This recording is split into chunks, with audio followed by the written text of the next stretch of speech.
ਗਿਆਨ ਖੰਡ ਮੈਂ ਗਿਆਨ ਪ੍ਰਚੰਡ, ਤਿਥੈ ਨਾਦ ਬਿਨੋਦ ਕੋਡ ਆਨੰਦ। ਧਰਮ ਖੰਡ ਕੀ ਬਾਣੀ ਰੂਪ, ਤਿਥੈ ਘਾੜਤ ਘੜੀਐ ਬਹੁਤ ਅਨੂਪ।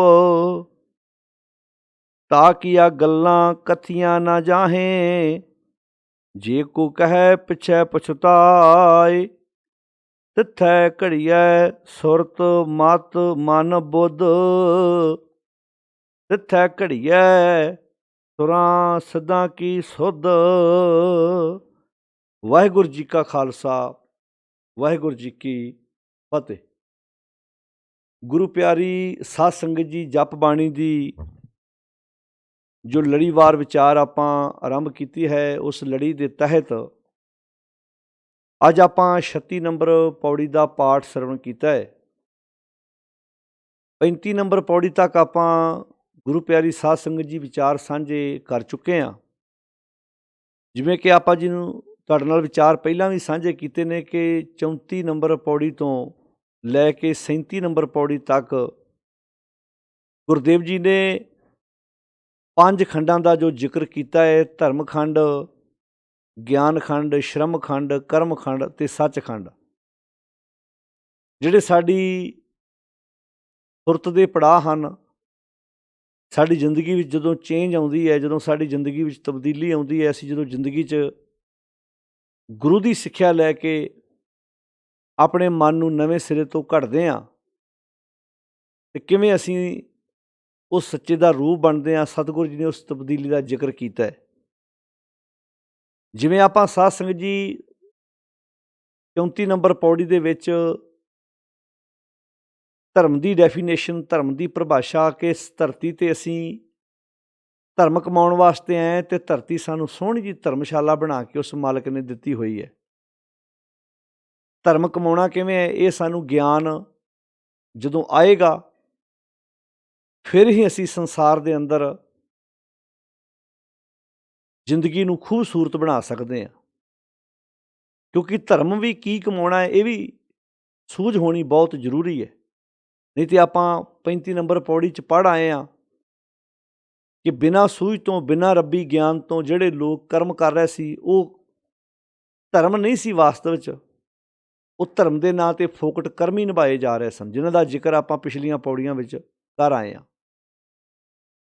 ਸਤਿਗੁਰੂ ਜੀ ਨੇ ਉਹਨਾਂ ਦੀ ਫਿਰ ਗਿਣਤੀ ਕੀਤੀ ਹੈ ਵੀ ਜੇ ਤੇ ਇਹੋ ਹੀ ਧਰਮ ਕਮਾਉਣਾ ਸੀ, ਇਹ ਤੇ ਦੁਨੀਆ 'ਤੇ ਪਹਿਲਾਂ ਹੀ ਨਿਭਾਇਆ ਜਾ ਰਿਹਾ ਸੀ। ਸਤਿਗੁਰੂ ਮਹਾਰਾਜ ਨੇ ਜੋ ਸਾਨੂੰ ਜ਼ਿੰਦਗੀ 'ਚ ਧਰਮ ਕਮਾਉਣ ਦੀ ਗੱਲ ਦੱਸੀ ਹੈ, ਉਹ ਆਪਣੇ ਜੀਵਨ ਦੇ ਵਿੱਚ ਲਾਗੂ ਕਰਨੇ ਨੇ ਅਸੀਂ ਅਸੂਲ ਗੁਣ ਜੋ ਸਾਨੂੰ ਮਾਲਕ ਨੇ ਬਾਣੀ ਦੁਆਰਾ ਸਿੱਖਿਆ ਬਖਸ਼ਿਸ਼ ਕੀਤੀ ਹੈ। ਸਭ ਤੋਂ ਪਹਿਲਾਂ ਧਰਮ, ਦੂਸਰੇ ਬਾਅਦ ਗਿਆਨ। ਗਿਆਨ ਕਿਸ ਗੱਲ ਦਾ ਕਿ ਮੈਂ ਧਰਮ ਕਮਾਉਣਾ ਕੀ ਹੈ। ਹੁਣ ਗਿਆਨ ਆ ਗਿਆ, ਦੇਖੋ ਇਹ ਦੋ ਅਵਸਥਾ ਆ ਗਈਆਂ, ਗਿਆਨ ਖੰਡ ਦੀ ਅਤੇ ਧਰਮ ਖੰਡ ਦੀ। ਹੁਣ ਤੀਜੇ ਥਾਂ 'ਤੇ ਆ ਗਈ ਸ਼ਰਮ ਖੰਡ। ਸ਼ਰਮ ਖੰਡ ਦੀ, ਸ਼ਰਮ ਦਾ ਅਰਥ ਹੁੰਦਾ ਉਦਮ। ਉਦਮ ਹੁਣ ਕਰਨਾ ਕਾਹਦਾ ਹੈ, ਇਹ ਪਤਾ ਲੱਗ ਗਿਆ। ਕਿਉਂਕਿ ਗਿਆਨ ਆ ਜਾਣਾ ਇਹ ਵੱਡੀ ਗੱਲ ਨਹੀਂ ਹੈ। ਮੈਨੂੰ ਇਹ ਪਤਾ ਲੱਗ ਗਿਆ ਵੀ ਧਰਤੀ ਧਰਮ ਕਮਾਉਣ ਲਈ ਮਿਲੀ ਹੈ, ਇਸ ਗੱਲ ਦਾ ਮੈਨੂੰ ਗਿਆਨ ਆ ਗਿਆ, ਇੱਥੇ ਰੁਕ ਨਹੀਂ ਜਾਣਾ, ਹੁਣ ਇਸ ਨੂੰ ਪ੍ਰੈਕਟੀਕਲ ਕਰਨਾ ਹੈ, ਉਹ ਸ਼ਰਮ ਖੰਡ ਹੈ। ਫਿਰ ਉਸ ਸ਼ਰਮ ਖੰਡ ਦਾ ਜਿਹੜਾ ਰੂਪ ਗੁਰਦੇਵ ਨੇ ਇਸ ਪੌੜੀ ਵਿੱਚ ਬਿਆਨ ਕੀਤਾ, ਉਹ ਬਾ ਕਮਾਲ ਹੈ। ਹਜ਼ੂਰ ਫਰਮਾਉਂਦੇ ਨੇ ਤਿੱਥੈ ਘੜੀਐ। ਤਿੱਥੈ ਘੜੀਐ ਦਾ ਅਰਥ, ਤਿੱਥੇ ਦਾ ਅਰਥ ਜਿੱਥੇ ਧਰਮ ਅਤੇ ਗਿਆਨ ਖੰਡ ਇਕੱਠਾ ਹੋ ਗਿਆ, ਉਸ ਅਵਸਥਾ 'ਚ ਤਿੱਥੈ, ਉਸ ਜਗ੍ਹਾ 'ਤੇ। ਤਿੱਥੈ ਘੜੀਐ ਸੁਰਤ ਮਤ ਮਨ ਬੁੱਧ। ਇੱਥੇ ਤੁਸੀਂ ਨੋਟ ਕੀਤਾ ਹੋਏਗਾ, ਸੁਰਤ ਦੇ ਵੀ, ਸੁਰਤ ਮਤ ਮਨ ਬੁੱਧ। ਸੁਰਤ ਦੇ, ਮਤ ਦੇ, ਮਨ ਦੇ ਅਤੇ ਬੁੱਧ ਦੇ, ਇਹ ਸਾਰਿਆਂ ਨੂੰ ਸਿਹਾਰੀ ਲੱਗੀ ਹੋਈ ਹੈ। ਕਹਿੰਦੇ ਕਿ ਉਸ ਅਵਸਥਾ ਵਿੱਚ ਜਾ ਕੇ ਜਿੱਥੇ ਧਰਮ ਅਤੇ ਗਿਆਨ ਇਕੱਠੇ ਹੋ ਗਏ, ਜੋ ਗਿਆਨ ਆਇਆ ਉਹਨੂੰ ਆਪਣੀ ਜ਼ਿੰਦਗੀ ਵਿੱਚ ਲਾਗੂ ਕਰਕੇ ਫਿਰ ਉੱਥੇ ਸੁਰਤ ਘੜੀ ਜਾਣੀ ਹੈ, ਮਤ ਘੜੀ ਜਾਣੀ ਹੈ, ਅਤੇ ਮਨ ਦੇ ਵਿੱਚ ਜਾਗਰਤੀ ਆਉਣੀ ਹੈ, ਮਨ ਨੂੰ ਸੋਝੀ ਪ੍ਰਾਪਤ ਹੋਣੀ ਹੈ। ਤਿੱਥੇ ਘੜੀ ਹੈ ਸੁਰਤ ਮਤ ਮਨ ਬੁੱਧ। ਤਿੱਥੇ ਘੜੀ ਹੈ ਸੁਰਾਂ ਸਿੱਧਾਂ ਕੀ ਸੁਧ। ਸੁਰਾਂ ਦਾ ਅਰਥ ਹੈ ਦੇਵਤੇ, ਭਾਵ ਦੈਵੀ ਗੁਣ ਜੀਵਨ ਦੇ ਵਿੱਚ ਆ ਜਾਣੇ ਨੇ। ਸਿੱਧ ਅਰਥ ਹੈ ਸਫਲਤਾ, ਜੀਵਨ ਵਿੱਚ ਸਫਲਤਾ ਹੋਏਗੀ, ਮਨੁੱਖ ਦਾ ਜੀਵਨ ਖੂਬਸੂਰਤ ਬਣੇਗਾ।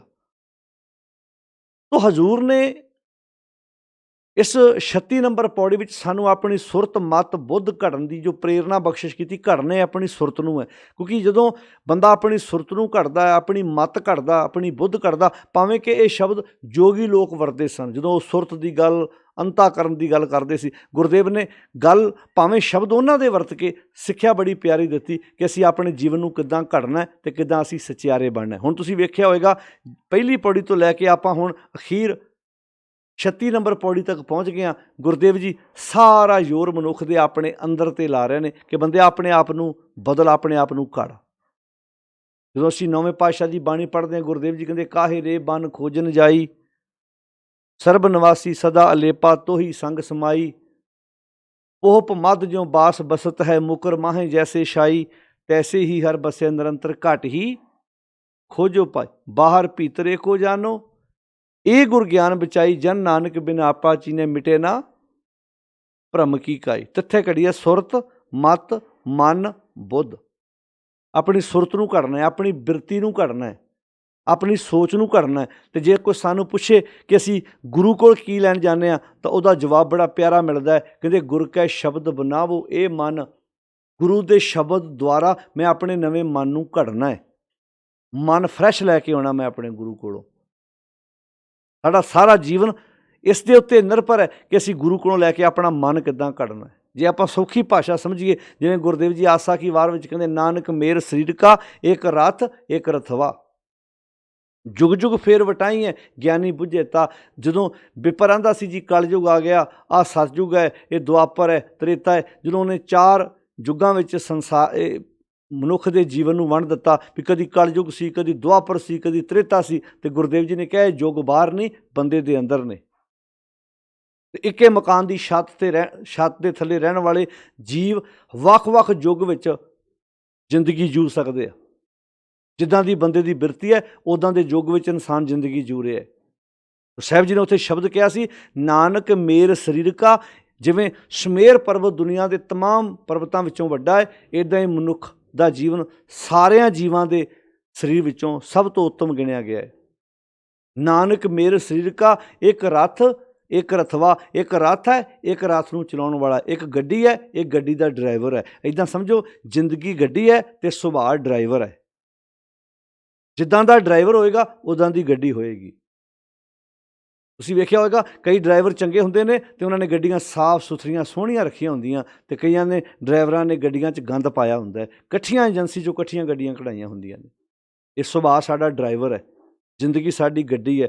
ਅਸੀਂ ਗੁਰੂ ਕੋਲੋਂ ਆਪਣਾ ਡਰਾਈਵਰ, ਆਪਣਾ ਸੁਭਾਅ ਚੇਂਜ ਕਰਨ ਵਾਸਤੇ ਆਉਂਦੇ ਹਾਂ। ਅਤੇ ਕਈਆਂ ਦੀ ਸਾਰੀ ਜ਼ਿੰਦਗੀ ਲੰਘ ਗਈ, ਆਪਣਾ ਸੁਭਾਅ ਨਹੀਂ ਬਦਲਿਆ, ਜਿੱਦਾਂ ਦੇ ਪਹਿਲੇ ਸੀ ਉੱਦਾਂ ਦੇ ਹੁਣ ਨੇ। ਗਿਆਨ ਖੰਡ ਵਿੱਚ ਜਦੋਂ ਅਸੀਂ ਪਹੁੰਚ ਗਏ ਹਾਂ, ਸਾਨੂੰ ਹੁਣ ਸਮਝ ਆ ਗਈ ਧਰਮ ਕਮਾਉਣਾ ਕੀ ਹੈ। ਹੁਣ ਧਰਮ ਅਤੇ ਗਿਆਨ ਜਦੋਂ ਇਕੱਠੇ ਹੋਏ, ਉਸ ਅਵਸਥਾ ਵਿੱਚ ਜਾ ਕੇ ਹੁਣ ਉੱਦਮ ਕਰਨਾ ਹੈ। ਮੈਂ ਉੱਦਮ ਕਾਹਦੇ ਲਈ ਕਰਨਾ? ਮੈਂ ਆਪਣੀ ਸੁਰਤ ਘੜਨੀ ਹੈ, ਆਪਣੀ ਮਤ ਘੜਨੀ ਹੈ, ਆਪਣੇ ਬੁੱਧ ਵਿੱਚ ਜਾਗਰਤੀ, ਆਪਣੇ ਮਨ ਵਿੱਚ ਜਾਗਰਤੀ ਲੈ ਕੇ ਮਨ ਨੂੰ ਸੁਚੇਤ ਕਰਨਾ ਹੈ। ਇਹ ਸ਼ਰਮ ਖੰਡ ਹੈ, ਉੱਦਮ ਵਾਲਾ ਖੰਡ, ਉੱਦਮ ਵਾਲੀ ਅਵਸਥਾ। ਕਬੀਰ ਜੀ ਨੇ ਇਸ ਇਨਸਾਨ ਨੂੰ ਸੋਹਣੀ ਜੀਵਨ ਜਾਚ ਬਖਸ਼ਿਸ਼ ਕਰਨ ਵਾਸਤੇ ਬਹੁਤ ਪਿਆਰੀਆਂ ਉਦਾਹਰਨਾਂ ਆਮ ਸੰਸਾਰ ਦੀਆਂ ਗ੍ਰਸਤੀ ਪਰਿਵਾਰਾਂ ਦੀਆਂ ਬਖਸ਼ਿਸ਼ ਕੀਤੀਆਂ ਹਨ। ਜਿਵੇਂ ਕਿ ਭਗਤ ਕਬੀਰ ਜੀ ਕਹਿੰਦੇ ਨੇ, ਪਹਿਲੀ ਕਰੂਪ ਕੁਜਾਤ ਕੁਲੱਖਣੀ, ਸਹੁਰੇ ਪਈਏ ਬੁਰੀ, ਅਬ ਕੀ ਸਰੂਪ ਸੁਜਾਨ ਸੁਲੱਖਣੀ, ਸਹਿਜੇ ਉਧਰ ਤਰੀ। ਹੁਣ ਇੱਥੇ ਗੱਲ, ਜਦੋਂ ਆਪਾਂ ਸ਼ਬਦ ਨੂੰ ਪੜ੍ਹਦੇ ਹਾਂ, ਗੱਲ ਇੰਝ ਲੱਗ ਰਿਹਾ ਸਾਨੂੰ ਕਿ ਜਿਵੇਂ ਭਗਤ ਕਬੀਰ ਜੀ ਆਪਣੀ ਇਸਤਰੀ ਦੀ ਕਰ ਰਹੇ ਨੇ, ਵੀ ਪਹਿਲੀ ਕਰੂਪ ਸੀ, ਕੁਜਾਤ ਸੀ, ਕੁਲੱਖਣੀ ਸੀ, ਸਹੁਰੇ ਪਈਏ ਬੁਰੀ। ਕਿਉਂਕਿ ਆਮ ਕਰਕੇ ਜਦੋਂ ਅਸੀਂ ਸ਼ਬਦਾਂ ਨੂੰ ਸਿੱਧਾ ਪਾਠ ਕਰਦੇ ਹਾਂ ਤਾਂ ਕਈ ਵਾਰੀ ਇੰਝ ਭੁਲੇਖਾ ਲੱਗਦਾ ਵੀ ਸ਼ਾਇਦ ਇਹਨਾਂ ਸ਼ਬਦਾਂ ਵਿੱਚ ਭਗਤ ਕਬੀਰ ਜੀ ਆਪਣੀ ਇਸਤਰੀ ਦੀ ਗੱਲ ਕਰ ਰਹੇ। ਅਤੇ ਵੈਸੇ ਵੀ ਭਗਤ ਮਾਲਾ ਦੇ ਕਰਤੇ ਨੇ, ਅਤੇ ਆਮ ਇਹ ਸਾਖੀਆਂ ਸੁਣਾਈਆਂ ਵੀ ਗਈਆਂ ਅਤੇ ਲਿਖੀਆਂ ਵੀ ਇੰਝ ਹੀ ਗਈਆਂ ਵੀ ਸ਼ਾਇਦ ਭਗਤ ਕਬੀਰ ਜੀ ਦੇ 2 ਵਿਆਹ ਸਨ। ਭਗਤ ਕਬੀਰ ਜੀ ਦੀ ਜਿਹੜੀ ਪਹਿਲੀ ਇਸਤਰੀ ਸੀ ਉਹ ਬੜੀ ਕਰੂਪ ਸੀ, ਕੁਜਾਤ ਸੀ, ਕੁਲੱਖਣੀ ਸੀ, ਅਤੇ ਭਗਤ ਕਬੀਰ ਜੀ ਨੇ ਜਿਹੜਾ ਦੂਜਾ ਵਿਆਹ ਕਰਾਇਆ ਉਹ ਇਸਤਰੀ ਬੜੀ ਨੇਕ ਸੀ। ਇੱਦਾਂ ਦੀਆਂ ਸਾਖੀਆਂ ਬਣਾ ਕੇ ਵੀ ਸਮਾਜ ਦੇ ਵਿੱਚ ਪੇਸ਼ ਕੀਤੀਆਂ ਗਈਆਂ।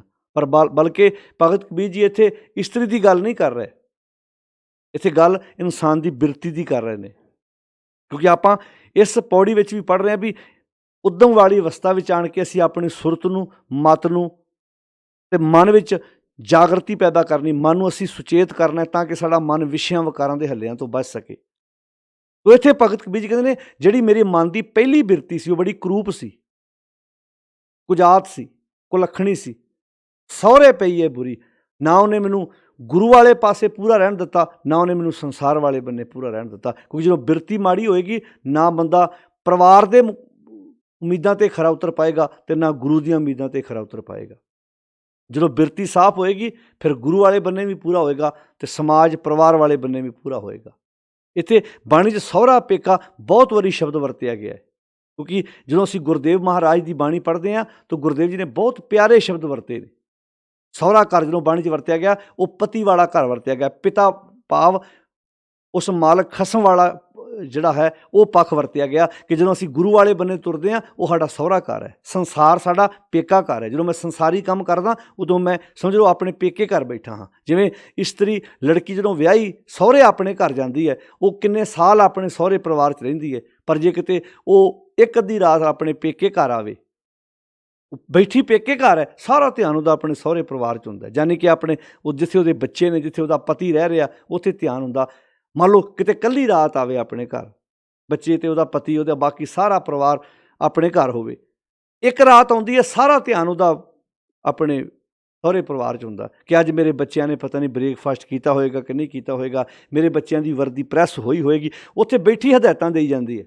ਮੰਨ ਲਓ ਇੱਕ ਰਾਤ ਪੇਕੇ ਬੈਠੀ ਹੈ, ਕਿਉਂਕਿ ਬੈਠੀ ਪੇਕੇ ਘਰ ਹੈ, ਸੁਰਤ ਸਹੁਰੇ ਘਰ ਹੈ। ਸਹੁਰੇ ਘਰ ਇੰਨੇ ਸਾਲ ਰਹੀ, ਕਦੀ ਖਾਣਾ ਬਣਾਉਂਦਿਆਂ ਖਾਣਾ ਖਾਂਦਿਆਂ ਖਿਆਲ ਆਇਆ ਅੱਜ ਮੇਰੀ ਭਰਜਾਈ ਨੇ ਮੇਰੀ ਮਾਂ ਨੂੰ ਰੋਟੀ ਦਿੱਤੀ ਹੋਏਗੀ ਕਿ ਨਹੀਂ ਦਿੱਤੀ ਹੋਏਗੀ, ਮੇਰੇ ਭਤੀਜੇ ਮੇਰੀਆਂ ਭਤੀਜੀਆਂ ਜਿਹੜੀਆਂ ਨੇ ਉਹਨਾਂ ਨੇ ਖਾਣਾ ਖਾਧਾ ਹੋਏਗਾ ਕਿ ਨਹੀਂ ਖਾਧਾ ਹੋਏਗਾ।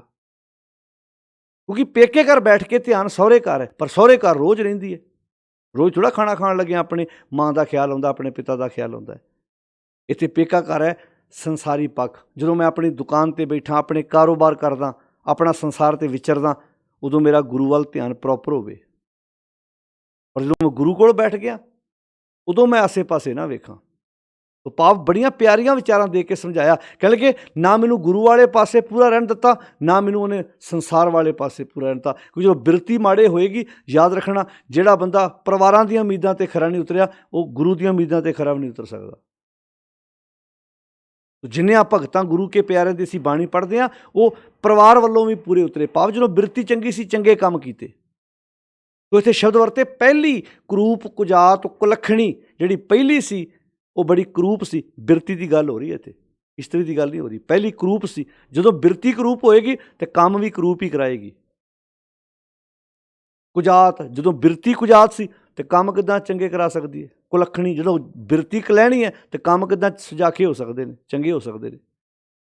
ਪਹਿਲੀ ਕਰੂਪ ਕੁਜਾਤ ਕੁਲੱਖਣੀ, ਸਹੁਰੇ ਗੁਰੂ ਵਾਲੇ ਬੰਨੇ, ਪਈ ਹੈ ਸੰਸਾਰ ਵਾਲੇ ਬੰਨੇ ਬੁਰੀ, ਦੋਵੇਂ ਬੰਨੇ ਬੁਰੀ ਅਖਵਾਉਂਦੀ ਸੀ। ਕਿਉਂਕਿ ਜੋ ਬਿਰਤੀ ਮਾੜੀ ਸੀ, ਨਾ ਗੁਰੂ ਵਾਲਾ ਪਾਸਾ ਪੂਰਾ ਰਿਹਾ ਤੇ ਨਾ ਗੁਰੂ ਵਾਲਾ ਪਾਸਾ ਪੂਰਾ ਰਿਹਾ। ਸਹੁਰੇ ਪਈ ਹੈ ਬੁਰੀ, ਅਬ ਕੀ ਹੋਣ ਵਾਲੀ, ਕਿੱਥੇ ਘੜੀ ਹੈ ਸੁਰਤ ਮਤ ਮਨ ਬੁੱਧ, ਅਬ ਕੀ ਹੋਣ ਵਾਲੀ। ਸਰੂਪ, ਉਹ ਕਰੂਪ ਸੀ, ਇਹ ਸਰੂਪ ਹੈ, ਚੇਤਾ ਰੱਖਿਓ, ਇਹ ਸਰੂਪ ਹੈ। ਸਰੂਪ ਸੁਜਾਨ, ਉਹ ਕੁਜਾਤ ਸੀ, ਇਹ ਸੁਜਾਨ ਹੈ। ਉਹ ਕਲੈਣੀ ਸੀ, ਇਹ ਸੁਲੱਖਣੀ ਹੈ। ਅਬ ਕੀ ਸਰੂਪ, ਜਦੋਂ ਬਿਰਤੀ ਸਰੂਪ ਹੋਏਗੀ ਨਾ, ਸੋਹਣੀ ਬਿਰਤੀ ਹੋਏਗੀ ਤੇ ਕੰਮ ਵੀ ਸੋਹਣੇ ਕਰਾਏਗੀ। ਜਿਹੜੇ ਕੰਮ ਸੋਹਣੇ ਕਰਦੇ ਆ ਉਹਨਾਂ ਦੀ ਬਿਰਤੀ ਵੀ ਸੋਹਣੀ ਹੁੰਦੀ ਹੈ। ਨੀਅਤ ਜਿਹਨੂੰ ਆਪਾਂ ਕਹਿੰਦੇ, ਜੋ ਬਾਣੀ 'ਚ ਲਿਖਿਆ ਨਹੀਂ ਬੜਾ ਪਿਆਰਾ ਸ਼ਬਦ, ਨਾਨਕ ਘਰ ਬੈਠਿਆਂ ਸ਼ੈ ਮਿਲੇ ਜੇ ਨੀਅਤ ਰਾਸ ਕਰੇ। ਜਿਨ੍ਹਾਂ ਦੀ ਨੀਅਤ ਸਾਫ਼ ਹੈ ਉਹਨਾਂ ਵਾਸਤੇ ਘਰੇ ਰੱਬ ਹੈ। ਉਹ ਮਾਂ 'ਚੋਂ, ਪਿਤਾ 'ਚੋਂ, ਭੈਣਾਂ ਭਰਾਵਾਂ 'ਚੋਂ, ਦੋਸਤਾਂ ਮਿੱਤਰਾਂ 'ਚੋਂ ਵੇਖ ਲੈਂਦੇ ਆ। ਜਿਨ੍ਹਾਂ ਦੀ ਬਿਰਤੀ ਸਾਫ਼ ਨਹੀਂ, ਉਹ ਜਿੱਥੇ ਮਰਜ਼ੀ ਭਟਕਦੇ ਫਿਰਨ, ਥਾਂ ਥਾਂ 'ਤੇ ਤੁਰੇ ਫਿਰਨ। ਅਬ ਕੀ ਹੋਣ ਵਾਲੀ ਸਰੂਪ ਸੁਜਾਨ, ਪਹਿਲੀ ਕਰੂਪ ਸੀ, ਹੁਣ ਵਾਲੀ ਸੁਜਾਨ ਹੈ, ਸਿਆਣੀ ਹੈ, ਸੋਹਣੀ ਹੈ। ਜਦੋਂ ਬਿਰਤੀ ਸਿਆਣੀ ਹੋਏਗੀ ਕੰਮ ਵੀ ਸਿਆਣੇ ਕਰਾਏਗੀ। ਸੁਲੱਖਣੀ, ਹੁਣ ਵਾਲੀ ਸੁਲੱਖਣੀ ਹੈ ਤੇ ਕੰਮ ਵੀ ਚੰਗੇ ਕਰਾਏਗੀ। ਅਬ ਕੀ ਸਰੂਪ ਸੁਜਾਨ ਸੁਲੱਖਣੀ, ਤੇ ਸਹਿਜੇ ਉਦਰ ਧਰੀ। ਉਦਰ ਦਾ ਅਰਥ ਕੀ ਹੈ? ਸਰੀਰ। ਮੈਂ ਆਪਣੇ ਸਰੀਰ ਦੇ ਵਿੱਚ ਇਹ ਬਿਰਤੀ ਧਾਰਨ ਕਰ ਲਈ। ਹੁਣ ਕਹੋ ਕਬੀਰ ਜਬ ਲੌਰੀ ਆਈ, ਹੇ ਕਬੀਰ ਜਦੋਂ ਦੀ ਇਹ ਬਿਰਤੀ ਮੈਨੂੰ ਗੁਰੂ ਕੋਲੋਂ ਮਿਲੀ ਹੈ, ਸੋਚ ਗੁਰੂ ਕੋਲੋਂ ਮਿਲੀ ਹੈ। ਕਹੋ ਕਬੀਰ ਜਬ ਲੌਰੀ ਆਈ, ਵੱਡੀ ਕਾ ਸੁਹਾਗ ਟਰਿਓ। ਜਦੋਂ ਦੀ ਇਹ ਗਰੀਬੜੇ ਜੇ ਸੁਭਾਅ ਵਾਲੀ, ਭਾਵ ਨਿਮਰਤਾ ਵਾਲੀ ਇਹ ਸੋਚ ਬਿਰਤੀ ਮੇਰੇ ਕੋਲ ਆਈ ਆ, ਤੇ ਮੇਰੇ ਤੇ ਵੱਡੀ ਦਾ ਭਾਵ ਹੰਕਾਰਨ ਬਿਰਤੀ ਦਾ ਮੇਰੇ ਤੋਂ ਪ੍ਰਭਾਵ ਟਲ ਗਿਆ। ਲੌਰੀ ਸੰਗ ਭਈ ਅਬ ਮੇਰਾ ਜੇਠੀ ਔਰ ਧਰਿਓ। ਹੁਣ ਲੌਰੀ ਭਾਵ ਨਿਮਰਤਾ ਵਾਲੀ ਬਿਰਤੀ ਮੇਰੇ ਅੰਦਰ ਬੈਠੀ ਆ, ਤੇ ਜੇਠੀ ਜਿਹੜੀ ਵੱਡੀ ਸੀ, ਹੰਕਾਰ ਨਾਲ ਭਰੀ ਹੋਈ ਸੀ, ਉਹ ਪਤਾ ਨਹੀਂ ਹੁਣ ਕਿੱਥੇ ਚਲੇ ਗਈ, ਮੈਂ ਆਪਣੇ ਅੰਦਰੋਂ ਕੱਢ ਦਿੱਤੀ ਹੈ। ਇਹ ਜਦੋਂ ਗਿਆਨ ਖੰਡ ਵਿੱਚ, ਧਰਮ ਖੰਡ ਤੋਂ ਬਾਅਦ ਗਿਆਨ ਖੰਡ, ਤੇ ਗਿਆਨ ਖੰਡ ਤੋਂ ਬਾਅਦ ਹੁਣ ਸਮਝ ਆ ਗਈ ਹੈ, ਹੁਣ ਉਦਮ ਕਰਨਾ, ਹੁਣ ਕਰਕੇ ਵੇਖਣਾ, ਉਦਮ ਲੈ ਕੇ ਆਉਣਾ। ਤਿੱਥੇ ਘੜੀ ਹੈ ਸੁਰਤ ਮਤ ਮਨ ਬੁੱਧ। ਹੁਣ ਉਸ ਅਵਸਥਾ ਜਿੱਥੇ ਗਿਆਨ ਤੇ ਧਰਮ ਇਕੱਠੇ ਨੇ, ਹੁਣ ਉਸ ਅਵਸਥਾ ਜਾ ਕੇ ਮੈਂ ਉਦਮ ਕਰਕੇ ਵੇਖਣਾ, ਤੇ ਆਪਣੀ ਸੁਰਤ ਮਤ, ਹੁਣ ਇਹ ਤੂੰ ਸਮਝ ਆ ਗਈ ਵੀ ਬਾਣੀ ਪੜ੍ਹਦਿਆਂ, ਸੁਣਦਿਆਂ, ਵਿਚਾਰਦਿਆਂ ਪਤਾ ਲੱਗਣਾ ਮੈਂ ਆਪਣੀ ਸੁਰਤ ਮਤ ਬੁੱਧ ਨੂੰ ਘੜਨਾ ਹੈ। ਜਿੰਨੇ ਵੀ ਗੁਰੂ ਕੇ ਪਿਆਰੇ ਗੁਰੂ ਕੋਲ ਆਉਂਦੇ ਸੀ, ਅਸੀਂ ਆਪਣੀ ਘੜਦੇ ਨਹੀਂ ਆਪਣੀ ਸੁਰਤ। ਜਦੋਂ ਤੁਹਾਡਾ ਵਿਹਾਰ ਬਣਦਾ ਕਿਸੇ ਦੁਕਾਨਦਾਰ ਦੇ ਨਾਲ, ਜਦੋਂ ਤੁਸੀਂ ਦੁਕਾਨਦਾਰ ਦੇ ਕੋਲ ਤੁਸੀਂ ਵਿਹਾਰ ਬਣਦਾ, ਤਾਂ ਉਹ ਵਿਹਾਰ ਇੱਕ ਦਿਨ ਦਾ ਨਹੀਂ, ਉਹਦੇ ਪਿੱਛੇ ਬਹੁਤ ਮਿਹਨਤ ਛੁਪੀ ਹੋਈ ਹੈ, ਦਾਦਿਆਂ ਪੜਦਾਦਿਆਂ ਦੇ ਕੀਤਾ ਹੋਇਆ ਕਾਰ ਵਿਹਾਰ ਹੈ। ਤੁਸੀਂ ਵੇਖਿਆ ਕਈ ਵਾਰੀ ਆਪਾਂ ਕਿਸੇ ਬੰਦੇ ਨੂੰ ਪੈਸੇ ਦਿੰਦੇ ਆ ਜਾਂ ਲੈਂਦੇ ਆ, ਆਪਾਂ ਨੂੰ ਕਹਿੰਦੇ ਭਾਈ ਸਾਹਿਬ ਜੀ ਗਿਣ ਲਓ, ਉਹ ਕਹਿੰਦਾ ਨਹੀਂ ਜੀ ਤੁਹਾਡੇ ਕੋਲੋਂ ਆਏ ਗਿਣੇ ਹੀ ਨੇ, ਹਰ ਥਾਂ 'ਤੇ। ਤੁਸੀਂ ਫਿਰ ਵੀ ਕਹਿੰਦੇ ਹੋ ਨਹੀਂ ਜੀ ਪੈਸਿਆਂ ਦੇ ਮਾਮਲੇ 'ਚ ਇੱਦਾਂ ਨਹੀਂ ਕਰਦੇ, ਤੁਸੀਂ ਗਿਣ ਲਓ। ਉਹ ਤੁਸੀਂ ਧੱਕੇ ਨਾਲ ਕਹਿੰਦੇ ਹੋ, ਪਰ ਅਗਲਾ ਕਹਿੰਦਾ ਨਹੀਂ ਜੀ ਤੁਹਾਡੇ ਕੋਲੋਂ ਆਏ, ਇੱਦਾਂ ਕਿੱਦਾਂ ਹੋ ਸਕਦਾ ਹੈ। ਹੁਣ ਅਸਲ ਦੇ ਵਿੱਚ ਉਹ ਗੱਲ ਇੱਕ ਦਿਨ ਦੀ ਨਹੀਂ ਹੈਗੀ, ਉਹਦੇ ਪਿੱਛੇ ਉਹ ਚੀਜ਼ ਘੜੀ ਗਈ ਹੈ। ਪਹਿਲਾਂ ਉਹਨੂੰ ਪਤਾ ਸੀ ਵੀ ਇਹਨਾਂ ਦਾ ਪਿਤਾ ਵੀ ਇੱਦਾਂ ਦਾ ਸੀ, ਜੇ ਘੱਟ ਹੋਏ ਤਾਂ ਇਹ ਦੇ ਕੇ ਆਉਣਗੇ ਸਾਨੂੰ। ਤੁਸੀਂ ਵੇਖੋ ਕਈ ਬੰਦੇ ਇੱਦਾਂ ਦੇ ਵਿਹਾਰ ਬਣੇ ਹੁੰਦੇ ਨੇ, ਉਹਨਾਂ ਦੇ ਵਿਹਾਰ ਇਕੱਲੇ ਇੱਕ ਦਿਨ ਦੇ ਨਹੀਂ, ਵਿਹਾਰ ਪਿੱਛੇ ਚੀਜ਼ ਘੜੀ ਜਾਂਦੀ ਹੈ, ਦਾਦਿਆਂ ਵੱਲੋਂ, ਪੜਦਾਦਿਆਂ ਵੱਲੋਂ। ਕਈ ਜ਼ੁਬਾਨ ਦੇ ਏਡੇ ਪੱਕੇ ਹੁੰਦੇ ਨੇ, ਜ਼ੁਬਾਨ ਨਾਲ ਤੁਰੇ ਤੁਰੇ ਜਾਂਦੇ, ਬਾਜ਼ਾਰਾਂ ਵਿੱਚ ਲੱਖਾਂ ਦਾ ਹਿਸਾਬ ਕਰਦੇ ਨੇ। ਅਤੇ ਕਈ ਇੱਦਾਂ ਦੇ ਬੰਦੇ ਹੁੰਦੇ ਨੇ, ਅਗਲੇ ਕਹਿੰਦੇ ਭਾਈ ਸਮਾਨ ਇੱਥੇ ਰੱਖ, ਗਵਾਹੀ ਪਵਾ ਕਿਸੇ ਦੀ, ਫੇਰ ਲੈ ਕੇ ਜਾਈਂ। ਬੰਦਾ ਭਾਵੇਂ 100 ਕਿੱਲੇ ਦਾ ਮਾਲਕ ਕਿਉਂ ਨਾ ਹੋਵੇ, ਯਾਨੀ ਕਿ ਆਪਣਾ ਵਿਹਾਰ ਵਧੀਆ ਨਹੀਂ ਬਣਾ ਪਾਇਆ। ਸਾਹਿਬ ਸੱਚੇ ਪਾਤਸ਼ਾਹ ਬਖਸ਼ ਕੇ ਤਿੱਥੇ ਘੜੀ ਹੈ ਸੁਰਤ, ਉਸ ਅਵਸਥਾ ਜਿੱਥੇ ਗਿਆਨ ਤੇ ਧਰਮ ਇਕੱਠੇ ਨੇ, ਉੱਥੇ ਫਿਰ ਸੁਰਤ ਮਤ ਬੁੱਧ ਘੜੀ ਜਾਂਦੀ ਹੈ। ਤੇ ਘੜਨਾ ਆਪਣੇ ਅੰਦਰ, ਇਹ ਹੁਣ ਆਪਣੇ ਜੀਵਨ ਨੂੰ ਖੁਦ ਘੜ ਕੇ ਵੇਖਣਾ ਹੈ। ਦੁਨਿਆਵੀ ਚੀਜ਼ਾਂ ਤੁਸੀਂ ਕਿਸੇ ਕੋਲੋਂ ਕਢਾ ਸਕਦੇ ਹੋ, ਗਹਿਣਾ ਤੁਸੀਂ ਪਾਉਣਾ ਹੈ, ਬਣਾਏਗਾ ਕੋਈ ਹੋਰ, ਕੱਪੜੇ ਤੁਸੀਂ ਪਾਉਣੇ, ਸਿਲਾਈ ਕਰੇਗਾ ਕੋਈ ਹੋਰ, ਪਰ ਇੱਥੇ ਜੋ ਕੋਈ ਤੁਸੀਂ ਘੜਨਾ ਹੈ ਨਾ, ਜੋ ਕੋਈ ਤੁਸੀਂ ਆਪਣੇ ਮਨ ਦੇ ਵਿੱਚ ਇਹ ਸ਼ਿੰਗਾਰ ਕਰਨਾ ਹੈ, ਇਹਦਾ ਤੁਹਾਨੂੰ ਸੁਨਿਆਰਾ ਵੀ ਖੁਦ ਬਣਨਾ ਪੈਣਾ, ਆਪ ਇਹ ਗਹਿਣੇ ਘੜਨੇ ਪੈਣੇ, ਆਪ ਆਪਣੀ ਸੁਰਤ ਘੜਨੀ ਪੈਣੀ। ਤਿੱਥੇ ਘੜੀ ਹੈ ਸੁਰਤ ਮਤ ਮਨ ਬੁੱਧ, ਤੇ ਤਿੱਥੇ ਘੜੀ ਹੈ ਉਸ ਅਵਸਥਾ ਫਿਰ ਜਾ ਕੇ ਸੁਰਾਂ ਸੱਧਾਂ ਕੀ ਸੁਧ। ਸੁਰ ਦਾ ਅਰਥ ਕੀ? ਦੇਵਤੇ, ਭਾਵ ਦੇਵੀ ਗੁਣ ਤੇ ਸਿੱਧ ਸਫਲਤਾ ਹੋਏਗੀ ਉਸ ਅਵਸਥਾ ਵਿੱਚ ਜਾ ਕੇ। ਕਿਹੜੀ ਅਵਸਥਾ? ਜਿਹੜੀ ਇੱਥੇ ਹੁਣ ਉਦਮ ਵਾਲੀ ਅਵਸਥਾ, ਸ਼ਰਮ ਖੰਡ ਜਿਹਨੂੰ ਕਹਿੰਦੇ ਨੇ। ਤੇ ਪਾਤਸ਼ਾਹ ਕਹਿੰਦੇ ਗਿਆਨ ਖੰਡ ਮੈਂ ਗਿਆਨ ਪ੍ਰਚੰਡ। ਗਿਆਨ ਖੰਡ ਵਾਲੀ ਅਵਸਥਾ ਵਿੱਚ ਹੁਣ ਗਿਆਨ ਪ੍ਰਚੰਡ ਹੈ, ਗਿਆਨ ਬਲਵਾਨ ਹੈ। ਕਾਹਦੇ ਲਈ ਗਿਆਨ ਬਲਵਾਨ ਹੈ? ਪੰਚ ਬਣ ਲਿਆ। ਚਿੱਤ ਰੱਖਿਓ, ਲੜੀ ਮੈਂ ਤਾਂ ਹਰ ਪੌੜੀ 'ਚ ਪਿਛਲੀ ਗੱਲ ਤਾਂ ਦੁਬਾਰਾ ਕਰਦਾ ਤਾਂ ਕਿ ਲੜੀ ਪਰੋਈ ਜਾ ਸਕੇ। ਇੱਥੇ ਹੁਣ ਜਿਹੜੀ ਗੱਲ ਗੁਰਦੇਵ ਜੀ ਗੱਲ 36 ਨੰਬਰ ਪੌੜੀ 'ਚ ਕਰ ਰਹੇ ਨੇ, ਕਹਿੰਦੇ ਗਿਆਨ ਖੰਡ ਮੈਂ ਗਿਆਨ ਪ੍ਰਚੰਡ। ਗਿਆਨ ਖੰਡ ਵਾਲੀ ਅਵਸਥਾ ਦੇ ਵਿੱਚ ਗਿਆਨ ਪ੍ਰਚੰਡ ਸੀ, ਐਨ ਗਿਆਨ ਬਲਵਾਨ ਸੀ। ਕਿਉਂਕਿ ਵੇਖੋ ਹੁਣ ਜਿਵੇਂ 34 ਨੰਬਰ ਪੌੜੀ ਦਾ ਜ਼ਿਕਰ ਗੁਰਦੇਵ ਨੇ 35 ਨੰਬਰ ਪੌੜੀ 'ਚ ਕੀਤਾ, ਕਿਉਂਕਿ 34 ਨੰਬਰ ਧਰਮ ਖੰਡ ਦਾ ਜ਼ਿਕਰ ਸੀ, 35 ਨੰਬਰ 'ਚ ਗਿਆਨ ਖੰਡ ਦਾ ਜ਼ਿਕਰ ਸੀ, ਹੁਣ 36 ਨੰਬਰ 'ਚ ਅੱਗੇ ਸ਼ਰਮ ਖੰਡ ਦਾ ਜ਼ਿਕਰ ਹੈ। ਹੁਣ ਇਹ ਪੌੜੀਆਂ ਆਪਸ ਵਿੱਚ, ਇਹ 34 ਤੋਂ ਲੈ ਕੇ 37 ਤੱਕ ਪੌੜੀਆਂ ਆਪਸ ਵਿੱਚ ਮਿਲੀਆਂ ਹੋਈਆਂ ਨੇ। ਇਹ ਪੰਜ ਖੰਡ ਇਹਨਾਂ 4 ਪੌੜੀਆਂ 'ਚ ਗੁਰਦੇਵ ਨੇ ਬਹੁਤ ਪਿਆਰੇ ਸ਼ਬਦਾਂ 'ਚ ਪੇਸ਼ ਕੀਤਾ ਹੈ। ਤਾਂ ਸਾਹਿਬ ਕਿੱਡੇ ਪਿਆਰੇ ਸ਼ਬਦਾਂ ਵਿੱਚ ਇੱਥੇ ਗੱਲ ਸਮਝਾ ਰਹੇ ਨੇ, ਕਹਿੰਦੇ ਗਿਆਨ ਖੰਡ ਮੈਂ ਗਿਆਨ ਪ੍ਰਚੰਡ। ਗਿਆਨ ਖੰਡ ਦੇ ਵਿੱਚ ਗਿਆਨ ਬਲਵਾਨ ਹੈ, ਗਿਆਨ ਪ੍ਰਚੰਡ ਹੈ। ਕਾਹਦੇ ਲਈ ਗਿਆਨ ਬਲਵਾਨ ਹੈ? ਪੰਚ ਬਣਨ ਲਈ। ਕਰਮੀ ਕਰਮੀ ਹੋਏ ਵਿਚਾਰ, ਤਿੱਥੇ ਸੋਹਣ ਪੰਚ ਪ੍ਰਵਾਨ। ਉਸ ਅਵਸਥਾ 'ਚ ਫਿਰ ਪੰਚ ਸੋਹੰਦੇ ਨੇ, ਸੋਹਣੇ ਲੱਗਦੇ ਨੇ। ਤੇ ਪੰਚ ਕਿੱਦਾਂ ਬਣਨਾ? ਪੰਚ ਬਣਨਾ ਮੈਂ ਸੁਣ ਕੇ, ਸਮਝ ਕੇ ਤੇ ਗੱਲ ਨੂੰ ਮੰਨ ਕੇ, ਜਿਵੇਂ ਪਿੱਛੇ ਆਪਾਂ ਪੜ੍ਹ ਆਏ ਹਾਂ। ਤੋ ਗਿਆਨ ਖੰਡ ਮੈਂ ਗਿਆਨ ਪ੍ਰਚੰਡ। ਫਿਰ ਕਹਿੰਦੇ ਉਸ ਅਵਸਥਾ 'ਚ ਫਿਰ ਤਿੱਥੇ ਨਾਦ ਸ਼ਬਦ, ਨਾਦ ਵਿਨੋਦ, ਕੋਡ ਆਨੰਦ। ਭਾਵ ਸ਼ਬਦ ਨਾਲ ਜਿਹੜੇ ਅੰਦਰ ਆਨੰਦ ਪੈਦਾ ਹੋਣੇ ਆ ਨਾ, ਉਹ ਬਿਆਨ ਨਹੀਂ ਕੀਤੇ ਜਾ ਸਕਦੇ। ਫਿਰ ਉੱਥੇ ਗੁਰੂ ਦੇ ਸ਼ਬਦ ਨੂੰ ਸਮਝ ਕੇ, ਮਾਣ ਕੇ ਆਪਣੀ ਜ਼ਿੰਦਗੀ 'ਚ ਕਮਾਲ ਦਾ ਆਨੰਦ ਪੈਦਾ ਹੁੰਦਾ ਹੈ। ਤਿੱਥੇ ਘੜੀ ਹੈ ਸੁਰਤ ਮਤ ਮਨ ਬੁੱਧ ਵਾਲੀ ਗੱਲ ਬਣ ਜਾਂਦੀ ਹੈ। ਸਾਹਿਬ ਕਿਹੜੇ ਪਿਆਰੇ ਸ਼ਬਦ ਵਰਤ ਰਹੇ, ਤਿੱਥੇ ਨਾਦ ਵਿਨੋਦ ਕੋਡ ਆਨੰਦ ਤੇ ਸ਼ਰਮ ਖੰਡ ਕੀ ਬਾਣੀ ਰੂਪ। ਜਿਹੜਾ ਸ਼ਰਮ ਦਾ ਅਰਥ ਕੀ? ਉਦਮ। ਉਦਮ ਖੰਡ ਦੀ ਜਿਹੜੀ ਬਾਣੀ ਮੀਨਿੰਗ ਬਨਾਵਟ, ਬਾਣੀ ਮੀਨਿੰਗ ਬਨਾਵਟ, ਸ਼ਰਮ ਖੰਡ ਕੀ ਬਾਣੀ ਰੂਪ।